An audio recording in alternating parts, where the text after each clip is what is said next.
बढ़ाने के लिए जनता पार्टी का गठन हुआ। अब हम आपको जनता पार्टी के उन नारों के बारे में बताएंगे जो 1977 में इंदिरा गांधी के खिलाफ लगाए गए। लेकिन उससे पहले अगर आपने चैनल सब्सक्राइब नहीं किया तो जल्द से सब्सक्राइब करें और बेल आइकन भी दबाएं। कहानी साल 1977 की है।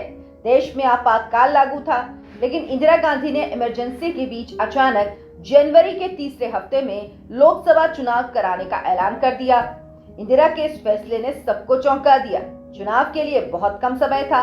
मार्च महीने में चुनाव कराने का फरमान सुनाया गया था। इंदिरा के इस बदले रुख से विपक्ष हैरान था, क्योंकि कोई भी विपक्षी दल चुनाव में जाने के लिए मानसिक रूप से तैयार नहीं था। विपक्षी दलों के तमाम नेता जेल में थे। संसाधनों का अभाव और बिखरे विपक्ष को चुनाव के लिए साथ लाना बड़ी चुनौती थी। लेकिन इमरजेंसी हटाने के लिए विपक्ष के पास कोई दूसरा विकल्प था भी नहीं।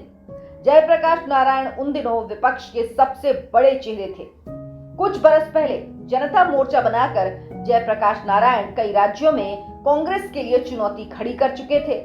बिहार में छात्र आंदोलन में जेपी की भूमिका ने उनका कद और बड़ा कर दिया। लिहाजा सबकी नजर अब जयप्रकाश नारायण पर टिक गई।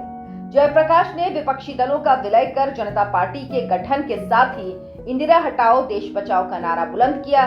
इमरजेंसी की मार झेल रही जनता के बीच चुनाव प्रचार शुरू हुआ और इंदिरा हटाओ देश बचाओ नारा बहुत कम समय में आम लोगों की जुबान पर छा गया। इंदिरा हटाओ देश बचाओ नारे से शुरू हुए चुनावी अभियान के बीच संपूर्ण क्रांति जैसे नारों ने प्रचार को और रफ्तार दी। सिंहासन खाली करो, जनता आती है जैसे नारों ने जनता में जोश भरा।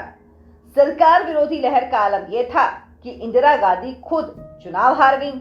आपको ये रिपोर्ट कैसी लगी हमें जरूर बताएं। राजनीतिक किस्सों का ये सफर बदलाव पर जारी है।